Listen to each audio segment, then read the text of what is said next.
আজি আমি ঐতিহাসিক শিৱদৌলৰ সন্মুখত কৃষক মুক্তি সংগ্ৰাম সমিতি, ছাত্ৰ মুক্তি সংগ্ৰাম সমিতি আৰু জাতীয় যুৱ বাহিনীয়ে ঐক্যবদ্ধভাৱে আজি 48 ঘণ্টীয়া অনশন কাৰ্যসূচী আমি আৰম্ভ কৰিছোঁ। গোটেই কথাটো হ'ল যে জুবিন গাৰ্গৰ হত্যাৰ সঠিক তদন্ত হ'ব লাগে। জুবিন গাৰ্গ ডাঙৰীয়াক যিসকল ব্যক্তিয়ে হত্যা কৰিলে তেওঁলোকক ফাঁচি দিব লাগে আৰু জুবিন গাৰ্গ ডাঙৰীয়াৰ হত্যাৰ তদন্ত অলপ খৰতকীয়া হ'ব লাগে। নহ'লে অসমৰ জনতাই ব্যাকুল হৈ ৰৈ আছে যে জুবিন গাৰ্গ ডাঙৰীয়া হত্যাকাৰী কেতিয়া ধৰা পৰিব, এই হত্যাকাৰীক কেতিয়া ফাঁচি দিব। কিন্তু দেখা গৈছে যে মুখ্যমন্ত্ৰী হিমন্ত বিশ্ব শৰ্মা ডাঙৰীয়াই বৰ্তমান সময়ত যিসকল হত্যাকাৰী আছে তেওঁলোকক কিন্তু ৰক্ষণাবেক্ষণে দিয়া দেখা গৈছে, তেওঁলোকক ৰাজ আতিথ্য দিয়া দেখা গৈছে। কিন্তু সঠিক ধৰণে যি ধৰণে হত্যাৰ তদন্ত কৰিব লাগিছিল এই তদন্ত কিন্তু মুখ্যমন্ত্ৰী হিমন্ত বিশ্ব শৰ্মা ডাঙৰীয়াই চৰকাৰখনে যি আগভাগ ল'ব লাগিছিল কিন্তু লোৱা এই মুহূৰ্তলৈকে দেখা নাই। গতিকে আমি আজি 20 তাৰিখ, যিহেতু জুবিনদাৰ হত্যাৰ আজি এমাহ দুদিন পাৰ হৈ গ'ল, এই পৰ্যন্ত কিন্তু জুবিনদাৰ হত্যাকাৰীক ৰক্ষণাবেক্ষণ দি বচোৱাৰ চেষ্টা ইতিমধ্যে কৰা হৈছে। গতিকেলৈ হত্যাৰ তদন্ত সঠিক হ'ব লাগে, খৰতকীয়া হ'ব লাগে আৰু হত্যাৰ CBI-লৈ যাব, CBI-ক দিব লাগে হত্যাৰ তদন্ত আৰু হত্যাকাৰীক ফাঁচি দিব লাগে। এই সংক্ৰান্তত আমি 48 ঘণ্টীয়া অনশন কাৰ্যসূচী আৰম্ভ কৰিছোঁ। 48 ঘণ্টাৰ শেষত আমি শিৱসাগৰ টাউনত আমি এটা ৰেলী বাহিৰ কৰিম।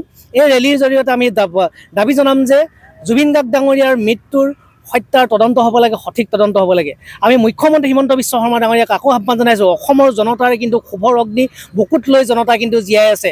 আপুনি নিজেই দেখিছে জনতা এতিয়া ক্ষোভত আছে। জুবিনদাৰ হত্যাৰ তদন্ত বিচাৰিবলৈ যোৱা অনুৰাগীক কিন্তু আপুনি ইতিমধ্যে মাৰপিট, আপোনাৰ প্ৰশাসনক লগাই পেলাই মাৰপিট কৰাহে দেখা গৈছে। কিন্তু সমগ্ৰ অসমৰ জনতাৰ ক্ষোভৰ জুই বুকুত লৈ ৰৈ আছে। যিদিনা অসমৰ জনতাৰ ক্ষোভৰ জুই বিস্ফোৰণ ঘটিব সেইদিনা কিন্তু চৰকাৰখনৰ বাবে কিন্তু এটা ডাঙৰ শংকা নামি আহিব। মুখ্যমন্ত্ৰী হিমন্ত বিশ্ব শৰ্মা ডাঙৰীয়া আপোনাক আকৌ আহ্বান জনাইছোঁ যে জুবিন গাৰ্গ ডাঙৰীয়া হত্যা তদন্ত সঠিক হ'ব লাগে, খৰতকীয়া হ'ব লাগে আৰু হত্যাকাৰীক ফাঁচি দিব লাগে। অন্যথা কিন্তু অসমৰ জনতাৰ ক্ষোভৰ উদগীৰণ যিদিনা হ'ব সেইদিনা কিন্তু তোমাৰ পুলিচ প্ৰশাসনে কেতিয়াও অসমৰ জনতাক মুখিমূৰ কৰিব নোৱাৰিব। জুবিনদাৰ যি ঘটনা, এই ঘটনা আচলতে সাধাৰণ মৃত্যু নে এয়া এক পৰিকল্পিত হত্যাকাণ্ড? অসম চৰকাৰে গঠন কৰি দিয়া যি এখন SIT, অসম চৰকাৰে SIT-য়ে কিন্তু তদন্ত কৰি এতিয়ালৈকে অসমৰ ৰাইজক প্ৰকৃত সত্য কথাটো এতিয়ালৈকে ক'ব পৰা নাই।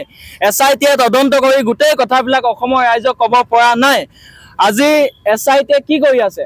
আজি অসম চৰকাৰে কি কৰি আছে? আজি SIT-ক অসমৰ মানুহে কৈ আছে যে আপোনালোকে প্লেচ অফ অকাৰেঞ্চত গৈ তদন্ত কৰক।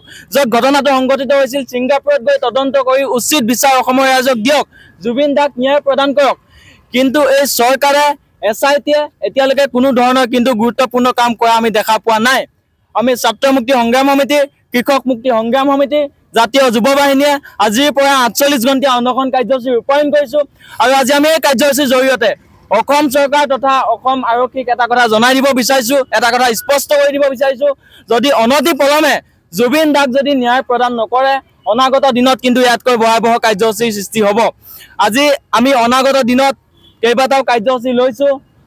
ধাৰাবাহিকভাৱে ছাত্ৰ মুক্তি সংগ্ৰাম সমিতি, কৃষক মুক্তি সংগ্ৰাম সমিতিয়ে প্ৰতিবাদ কৰি আহিছে জুবিনদাৰ ন্যায়ৰ দাবীত। আৰু আজিও আমি এই প্ৰতিবাদৰ আৰম্ভণি কৰিছোঁ। ইয়াৰ পৰা অসম চৰকাৰক আমি দাবী জনাইছোঁ যে জুবিন দাক অনতিপলমে ন্যায় প্ৰদান কৰিব লাগিব। যি এখন SIT চৰকাৰ গঠন কৰি দিছে, স্পেচিয়েল ইনভেষ্টিগেশ্যন টিম, এইটো SIT নহয়, এইটো FIT। আমি কৈছোঁ এইটো FIT, এইটো ফটোৱা আচলতে ইনভেষ্টিগেশ্যন টিম। এইটো কোনো কাৰণতে স্পেচিয়েল ইনভেষ্টিগেশ্যন টিম হ'ব নোৱাৰে। যদি ইমানেই তেওঁলোকৰ স্পেচিয়েল ইনভেষ্টিগেশ্যন টিম, আজি অসমৰ জনতাই যি বিচাৰি আছে, আজি জুবিন গাৰ্গৰ পৰিয়ালে যি বিচাৰি আছে আজিলৈকে কিয় কৰিব পৰা নাই? আজি এক মাহ উকলি গ'ল, তাৰ পিছতো কিয় তদন্ত কৰি প্ৰকৃত সত্য কথাটো আজিলৈকে উদঘাটন নহ'ল? আজি কিয় প্ৰকৃত সত্য কথাটো জনোৱা নগ'ল? জুবিন দাৰ পৰিয়ালে যি বিচাৰি আছে সেই কাম কৰাৰ চেষ্টা কৰক অসম আৰক্ষীয়ে, অসম পুলিচে, অসম চৰকাৰে। আমি দাবী জনাইছোঁ অনাগত দিনত কিন্তু ইয়াতকৈ ভয়াৱহ কাৰ্যৰ সৃষ্টি হ'ব। আৰু আমি 48 ঘণ্টাৰ অন্তত আমি গোটেই শিৱসাগৰত এটা প্ৰতিবাদী সমদল উলিয়াম। এই প্ৰতিবাদী সমদলত আমি Sivasagar SP, Sivasagar OC, Sivasagar DC আমি সকলোকে কৈছোঁ আমি কিন্তু কাকো নেচাম। প্ৰতিবাদী সমদল জংগী হ'ব, প্ৰতিবাদ জংগী হ'ব। যেতিয়ালৈকে ন্যায় নাপায় তেতিয়ালৈকে আমাৰ সংগ্ৰাম অব্যাহত থাকিব। অসমীয়া ৰাইজৰ প্ৰাণৰ আৰু হিয়াৰ আমঠু জুবিন গাৰ্গ ডাঙৰীয়াৰ যি অভাৱনীয় যি মৃত্যু হ'ল, এই মৃত্যুত আমি সঁচাকৈ হতচকিত হৈছোঁ। আৰু আজি আমি 48 ঘণ্টীয়া এই অনশন কাৰ্যসূচী ৰূপায়ণ কৰিব লগা যি ঘটনা হৈছে, এই ঘটনাটোৱে বৰ্তমান সময়ত আমি এটা কথাই স্পষ্ট কৰি দিব বিচাৰিছোঁ যে অসম চৰকাৰৰ যিজন মুখ্যমন্ত্ৰী, যাক আমি ছুপাৰ CM বুলি কওঁ, তেওঁ এজন ধৃতৰাষ্ট্ৰ। আমি আখ্যা দিছোঁ তেওঁক ধৃতৰাষ্ট্ৰ হিচাপে। কাৰণ ইমান আজি 30 দিন সময় উকলি গ'ল, তথাপিতো SIT-য়ে তদন্ত, কিন্তু আজিলৈকে আমি তদন্তৰ একো প্ৰতিফলন দেখা নাই। আৰু আমি এইখিনিতে এটা কথা স্পষ্ট কৰি দিব বিচাৰোঁ যে SIT তদন্তত ক'ৰবাত সুৰুঙাই ৰৈ যাব নেকি? দোষীসকল সঁচাকৈ শাস্তি পাবনে নাপায় এই কথাটো আমি কিন্তু অসমৰ ৰাইজ আৰু আমি উদ্গ্ৰীৱ হৈ আছোঁ।